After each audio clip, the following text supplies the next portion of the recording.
पड़ा मौत से पाला मेरा।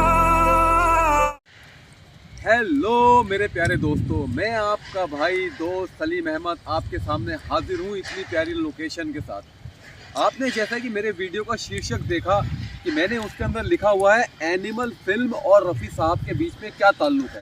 या आज मैं रहूंगा या सामने वाला मेरा ताल्लुक है और क्यों मैं इतना बड़ा वीडियो आपके सामने लेकर आया हूँ।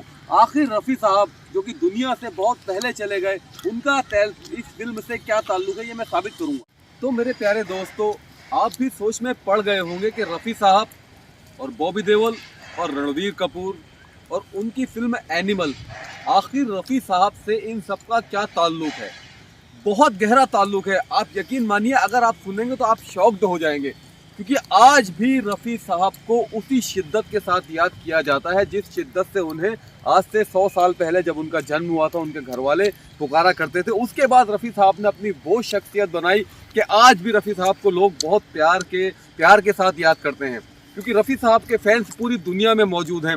और मैं भी रफ़ी साहब का एक छोटा सा फ़ैन हूँ मेरे दोस्तों, जिसने इस खूबी को, या आप इसे कमी कहिए या फिर रफ़ी साहब की चाहत या रफ़ी साहब का प्यार, रफ़ी साहब के वो पॉपुलर गाने जिनकी वजह से आज वो पूरी दुनिया के दिलों पर राज करते हैं।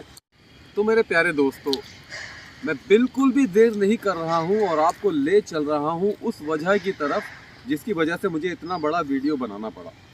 आखिर ये वजह दुनिया के सामने आना ही चाहिए कि एनिमल, बॉबी देओल, रणवीर कपूर और रफ़ी साहब के बीच में क्या कनेक्शन। तो आपने सुना है बॉबी देओल, रणवीर कपूर की फिल्म एनिमल में एक गाना है। उस गाने के बोल हैं, सब कुछ ही जला देंगे, साढ़े होश उड़ा देंगे, घर तुझे होया कुछ दुनिया को जला देंगे। इस गाने को जरा गौर से सुनिए। अच्छा गाना है ना? बहुत अच्छा गाना है। मैंने सुना, मुझे इसकी धुन इतनी प्यारी लगी कि मैं इसे बार बार सुनता रहा। फिर आप जानते हैं कि मैं रफ़ी साहब का बहुत बड़ा फ़ैन हूँ और उनके सारे नगमे मेरे यहाँ माइंड में सेट हैं। मैंने ध्यान से सुना और थोड़ा सा अपना ध्यान लगाया तो मुझे रफ़ी साहब का एक बड़ा ही पुराना गाना याद आ गया। अब आप सुनिए इस गाना। तुम रूठ के मत जाना। अच्छा लगा ना? अब दोनों गानों के बीच में कंपेयर कीजिए। मुझसे क्या शिकवा, दीवाना है दीवाना, कि सब कुछ ही मिटा देंगे। और फिर रफ़ी साहब का गाना, तुम रूठ के मत जाना।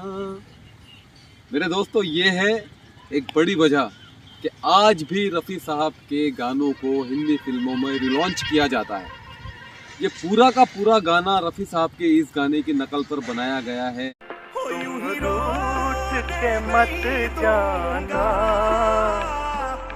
इसे आज की कलाकारी कह लीजिए, संगीतकार के एक संगीतकार का जिस संगीतकार ने इस गाने को बनाया है उसकी कला कह लीजिए, लेकिन है तो ये नकल ही। और दोस्तों, जिस गाने को रफ़ी साहब ने गा दिया, उस गाने को कोई दूसरा गायक जब गाता है तो आप फ़ौरन, अगर रफ़ी साहब के फ़ैन हैं तो उसे पकड़ सकते हैं। तो ये चीज़ थी एनिमल और रफ़ी साहब और रणवीर कपूर के बीच में, कि इस फिल्म के अंदर जो गाना दिखाया गया है वो रफ़ी साहब के गाने की कॉपी है। और ये मैं प्रूफ कर दिया है मैंने, और मैं प्रूफ कर सकता हूँ, और आप खुद इसको समझ सकते हैं कि हाँ, कि रफ़ी साहब कितने बड़े कलाकार थे जिनके गानों को आज भी जब दोबारा से रीमेक किया जाता है तो वो सुपर डुपर हिट बन जाते हैं। और इस फिल्म में अगर ये गाना नहीं होता तो फिल्म के अंदर जो जज्बात बॉबी देओल के निकले, जो जज्बात रणवीर कपूर के निकले, और जो बाप बेटी की स्टोरी को दिखाया गया है और जिस तरह से उनके बदले को दिखाया गया है, ये चीज़ें नहीं आ पाती सामने। तो एक बड़ा ही बेहतरीन गाना है ये, इसको सुनिए रफ़ी साहब का आप और मज़े लीजिए।